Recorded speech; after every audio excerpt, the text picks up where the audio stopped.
बिस्मिल्लाहिर्रहमानिर्रहीम। अस्सलाम वालेकुम स्टूडेंट्स, कैसे हैं आप सब। उम्मीद करती हूँ आप सब बिल्कुल खैरियत से होंगे।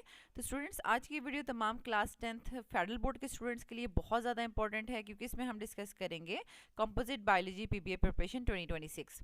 ठीक है, तो इसमें हमने सेक्शन बी का एक्सपेरिमेंट नंबर 6 डिस्कस कर रहे हैं। तो यहाँ पर स्टूडेंट्स आप देख सकते हैं कि ये बहुत ही ईजी और इतना कोई मुश्किल नहीं है, लेकिन ये एग्ज़ाम्स पॉइंट ऑफ व्यू से बहुत ज़्यादा इंपॉर्टेंट है, क्योंकि इसमें यहाँ पर आप देख सकते हैं हिस्टोग्राम ड्रॉ करने के लिए एग्जाम्स में आ सकता है। तो सबसे पहले हम देख लेते हैं कि ये प्रैक्टिकल किससे रिलेटेड है। To study the continuous and discontinuous variations, ठीक है, और उसमें एग्जाम्पल्स दी हुई हैं human height and tongue rolling. सबसे पहले तो इस यानी एग्जाम्पल को एक्सपेरिमेंट को समझने के लिए आपको पता होना चाहिए कि कॉन्टीन्यूस एंड डिसकॉन्टीन्यूस वेरिएशन होती क्या है। ठीक है, तो कॉन्टिन्यूस वेरिएशन क्या है। It shows full range of small differences between individuals. यानी हमारे पास अगर हम ह्यूमन हाइट की बात करते हैं तो उसमें ये नहीं है कि हम एक फिक्स बाउंड्री कर लें, लाइक 50 इंचेस किसी एक स्टूडेंट की हाइट हो सकती है और उसके बाद डायरेक्ट 50 या 55 इंचज़ होगी और डायरेक्ट फिर 60 इंचज़ होगी, और दरमियान में किसी की हाइट जो है वो नहीं हो सकती, ऐसा नहीं है। ठीक है, तो जब हमारे पास यानी कोई ख़ास लिमिट ना हो, यानी अब हाइट है, हाइट में कोई भी आप बाउंड्री नहीं वो स्पेसिफाई कर सकते, तो ये हमारे पास कॉन्टीन्यूस वेरिएशन की एक एग्जांपल है। ठीक है, तो फर्स्ट पहले जो पार्ट है इस एक्सपेरिमेंट का, उसमें हम ह्यूमन हाइट को यानी कॉन्टीन्यूस वेरिएशन को स्टडी करेंगे। तो उसके लिए हमारे पास मेजरिंग टेप होनी चाहिए, ग्राफ पेपर होना चाहिए, नोटबुक जिसमें हम क्लास के कुछ स्टूडेंट्स की जो है वो यहाँ पर हाइट्स मेजर कर रहे हैं। Measure and record the heights of all students of your class in the inches and now arrange the heights in order of magnitude and mark of frequency. ठीक है, अब यहाँ पर ये जो है इन्होंने मेजर कर लिया। अब लकीली अब इन्होंने ऐसा टेबल बनाया है जैसे कि 51 इंचेस से 53 इंचेस के दरमियान में 8 स्टूडेंट्स हैं। ठीक है, तो अब अगर किसी स्टूडेंट की 53.5 इंचज़ है तो वो किस में लाए करेगा, वो क्या यानी 54 से 56 वाले में लाए करेगा या 51 से 53 वाले में। तो दैट्स वाई इसके लिए जो है वो क्लास बाउंड्रीज बनानी ज़रूरी हो सकती हैं। लेकिन जैसे कि यहाँ पर इन्होंने हमें कोई नहीं इस तरह से बताया कि 53.5 वाला भी कोई स्टूडेंट है। इन्होंने कहा है कि 4 स्टूडेंट्स हैं जो कि लेस दैन 50 इंचज़ वाले हैं। ठीक है, फिर 8 स्टूडेंट्स हैं जिनकी हाइट 51 और 53 के दरमियान में है। तो हो सकता है कि अब उनकी हाइट यानी दरमियान में आप कह सकते हैं कि लाइक किसी स्टूडेंट की है 51.2 इंचज़ होगी। ठीक है, किसी की होगी 52.5 इंचज़ होगी। इस तरह से करके डिफरेंट डिफरेंट आप कह सकते हैं 51.3 इंचज़ है किसी की। तो अब हमारे पास, क्योंकि हम किसी की हाइट को ये नहीं कह सकते 51 है उसके बाद डायरेक्ट 52 हो जाए। ठीक है, यानी अब हम प्रॉपरली मेजर कर रहे हैं। तो यहाँ पर ये देखा गया कि 8 स्टूडेंट्स की जो है वो 51 से 53 के दरमियान में।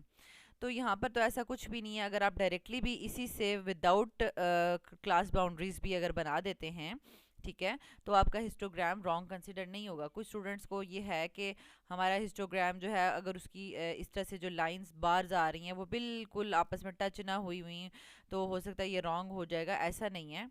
ठीक है, ऐसा नहीं है। अगर आप डायरेक्टली ये जो आपके पास यानी आपके पास डिफरेंस दिया हुआ है हाइट का 51 से 53, यानी जो आपने क्लास जो है वो ले ली है, ठीक है, 51 से 53 यानी 3 के डिफरेंस से आपने एक क्लास बना ली हुई है और उसमें कितने स्टूडेंट्स जो हैं वो फ्रीक्वेंसी लाई कर रही हैं, तो वो आपके पास कभी भी जो है वो इस तरह से कॉन्टीन्यूस बिल्कुल जुड़े हुए बार्स नहीं आ सकते, बल्कि आपके पास कुछ इस तरह से बार्स आएंगे, इस तरह से, फिर इस तरह से आएंगे। ठीक है, थोड़ा थोड़ा सा डिफरेंस होगा, क्योंकि देखें 53 और 54 के दरमियान में कोई लाई नहीं कर रहा ना, तो वो यहाँ पे 53 और 54 यानी इसके बीच में कोई लाई नहीं कर रहा, इस तरह से होगा।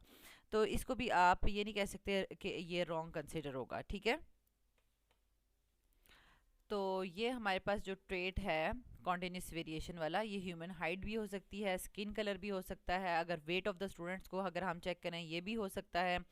ठीक है, और ये सारे के सारे ट्रेड्स हमारे पास जो है वो कॉन्टिन्यूस वेरिएशन को शो करते हैं। ठीक है, तो अब यहाँ पर देखें 51 से 53 तक जो है वो कितने 8 स्टूडेंट्स उन्होंने शो किए, तो इन्होंने 8 तक जो है वो यहाँ पर इसको शो कर दिया है। ठीक है, ठीक है, यहाँ तक ये 8 तक इसको शो कर दिया है।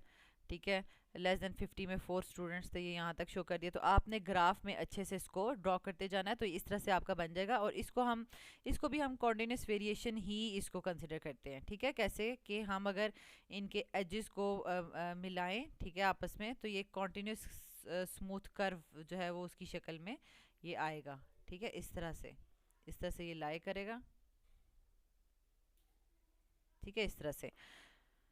तो कंक्लूजन क्या ड्रॉ हुआ यहाँ पे, height is an example of continuous variation because it changes gradually over a range of values, ठीक है।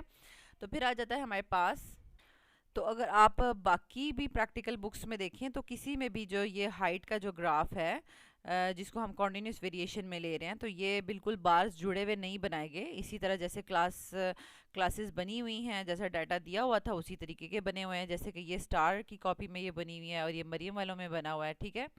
तो आप इसमें देख सकते हैं कि बीच में गैप है, ठीक है, क्योंकि जो टेबल में डाटा दिया हुआ उसी तरीके से ड्रॉ करना है।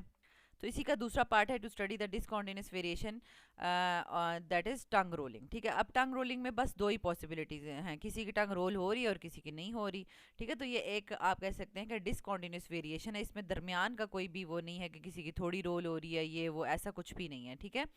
तो इसमें सिंपल क्या करना है, ग्राफ पेपर लेना है, नोटबुक, पेंसिल, और तमाम के तमाम स्टूडेंट्स को कहना है कि वो अपनी टंग को रोल करें। तो अगर जो रोलर वाले हैं उनका उनमें रोलर वाले में नंबर लिख देना है, जो नॉन टंग रोलर्स हैं उसमें नंबर लिख देना है। डाटा जो है वो यहाँ पर सारा का सारा रिकॉर्ड कर लेना है और इसका हिस्टोग्राम जो है वो इस तरह से ड्रॉ हो जाएगा, टंग रोलर, नॉन टंग रोलर। तो इसमें देखें कोई इस तरह से कॉन्टिन्यूस वेरिएशन नहीं है, सिंपल जो है वो बार्स की हाइट आ गई हैं, ठीक है। तो यहाँ पर आप देख सकते हैं कि कंक्लूजन क्या ड्रॉ हुआ है, tongue rolling is an example of discontinuous variation because individuals either can or cannot roll their tongues, there are distinct separate categories with no intermediate forms. तो यहाँ पर हम इसके जो है वो प्रैक्टिस टेस्ट देख लेते हैं कि किस तरह के क्वेश्चंस आ सकते हैं। वैसे तो हिस्टोग्राम ही ड्रॉ करने के लिए आता है। You are provided with the class survey on a tongue rolling ability, students some students can roll their tongue while others can not, observe the trait and answer the questions. What kind of variation is tongue rolling, tongue rolling किस किस्म की variation है, it is an example of discontinuous variation. Next है, how many types of groups are there with reference to the tongue rolling. तो टंग rolling के लिहाज से तो हमारे पास दो ही ग्रुप्स बनते हैं ना, tongue rollers and non tongue rollers, ठीक है। टू डिस्टिंक्ट ग्रुप्स हैं। What determines whether a person can roll his tongue or not. तो ये कौन ट्रेट, मतलब ये एक ख़ास ट्रेट होता है ना, it is a genetic trait that determines the inherited, that यानी जो भी इनहेरिटेड जीन्स है वही डिसाइड करेंगी कि कोई पर्सन टंग रोलर है या नहीं, ठीक है। So inherited genes will determine that the person will be tongue roller or not. Last question है, which graph is suitable to represent the tongue rolling data. तो यहाँ पर जो बार ग्राफ शो करते हैं जिसको हम हिस्टोग्राम कहते हैं, histogram is a suitable to present the tongue rolling data, और ये एक ग्राफिकल रिप्रेजेंटेशन होती है जिसमें हम फ्रीक्वेंसी डिस्ट्रीब्यूशन को जो है वो शो करते हैं, ठीक है। यानी कि अगर आप देखें कि what is histogram, it is a graphical representation of frequency distribution of heredity trait is called histogram. तो यहाँ पर आप जो है प्रैक्टिस टेस्ट नंबर 1 के आंसर्स देख सकते हैं। नेक्स्ट आपके पास आ जाएगा, which type of variation is shown in the figure, figure में किस किस्म की जो है वो वेरिएशन शो की गई है। तो ये हमारे पास हाइट है ना, तो हाइट हमें पता है ये एक कॉन्टिन्यूस वेरिएशन है, ठीक है। Human height is an example of continuous variation. और फिर हमारे पास है what are continuously varying traits, continuously varying traits कौन कौन से होते हैं, give examples in living organisms, ठीक है। तो ये हमारे पास ये सबसे पहले आपने इसकी जो है वो डेफिनेशन लिखनी है, कॉन्टिन्यूसली वेरिंग ट्रेट्स होते क्या हैं, ठीक है। The characteristics which have several degrees of continuous variations, ठीक है, are called continuously varying traits. और इसमें एग्जांपल में क्या है हमारे पास, यानी वही height, weight, skin colour, intelligence, ये सारा का सारा जो है वो हमारे पास अदर एग्जांपल्स हैं। और फ्रीक्वेंसी क्या होती है, frequency it is a measure of how often an event takes place. जैसे कि हम कहते हैं ना कि फ्रीक्वेंसी नोट करें टंग रोलर्स और नॉन रोलर्स की, तो इसका मतलब है कि उनकी कितनी फ्रीक्वेंसी है, कितने नंबर ऑफ पर्सनस होंगे जो कि टंग रोल कर सकते हैं, तो वो उनकी फ्रीक्वेंसी होगी ना। तो ये दैट इज़ द इवेंट, ठीक है, यानी कितनी दफ़ा वो इवेंट अकर हो रहा है। यानी एक स्टूडेंट आया वो टंग रोल कर रहा है, तो ऑब्वियसली बात है ये इस इवेंट में टंग रोलिंग वाली फ्रीक्वेंसी आ जाएगी। तो इस तरह से फ्रीक्वेंसी की डेफिनेशन है, it is a measure of how often an event takes place, यानी टंग रोलिंग कितनी दफ़ा टेक्स प्लेस हुई है और टंग नॉन रोलिंग जो है वो कितनी दफ़ा टेक्स प्लेस हुई है, ठीक है, that is the frequency. What are the factors controlling the height in the man? Humans, ठीक है, ह्यूमंस में हाइट कौन कंट्रोल कर रहा है? Genes as well as environmental factors. Next है हमारे पास practice test number 3, identify the type of variation shown. अब ये टंग रोलर है, नॉन रोलर हैं, तो डिसकॉन्टिन्यूस वेरिएशन है यहाँ पर ये जो शो की हुई है। Is tongue rolling trait affected by the environmental factors? तो नहीं, ये टंग रोलिंग जो है वो एनवायरमेंटल फैक्टर्स से अफेक्ट नहीं होती, बल्कि ये जीन्स कंट्रोल करती हैं, ठीक है। So it is inherited and not affected by the environment. Can tongue rolling be considered measurable trait? ये नहीं, अब हम इसको ये नहीं कह सकते मयरेबल है, लाइक जैसे हम सेंटीमीटर्स में मैयर कर रहे हैं ना हाइट को या केजीज में वेट को, तो वो इस तरह से ये मयरेबल नहीं है, ठीक है। ये कैटेगोरिकली हम इसको कैटेगोरिकली ट्रेड कंसिडर करते हैं, लेकिन स्केल पे हम इसको नहीं कह सकते। हम बस यस या नो कह सकते हैं कि ये टंग रोलिंग हो रही है नहीं हो रही, इसको मैयर नहीं कर सकते, ठीक है। तो लास्ट हमारे पास जो है वो इसका प्रैक्टिस टेस्ट है 4, while recording the height of your classmates you obtain the data in a table, draw a histogram using your scale to represent this data. तो यहाँ पर आपको बहुत सारे स्टूडेंट्स पूछ रहे थे कि हमें क्लास बाउंड्रीज बनाने की ज़रूरत है। कोई ज़रूरत नहीं है, क्योंकि क्लास बाउंड्रीज तो तब बनाने की ज़रूरत हो कि जब हमें हर पॉइंट पे एक डाटा मिल रहा हो और हम अब जो क्लास है उसमें हम ना काम कर पा रहे हों, ठीक है।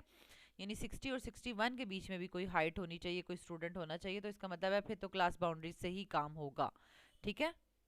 तो यहाँ पे आपको डायरेक्टली ये जो क्लासेस दी हुई हैं इनमें फ्रीक्वेंसी यानी नंबर ऑफ़ स्टूडेंट्स दिए हुए हैं, तो आपने इसको ड्रॉ कर देना है। तो यहाँ पर आप देख सकते हैं कि ये जो सिंपल जो है ग्राफ ड्रॉ किया हुआ है हर क्लास का, ठीक है। और हाइट इन इंचेस जो है वो एक्स एक्सिस पे ली गई है, number of students on the Y axis.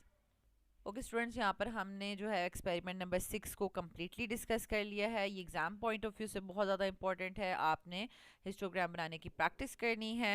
अल्लाह ताला आपको बहुत आसानियाँ अता फरमाएं और आसानी तकसीम करने का शर्फ अता फरमाएं, आमीन।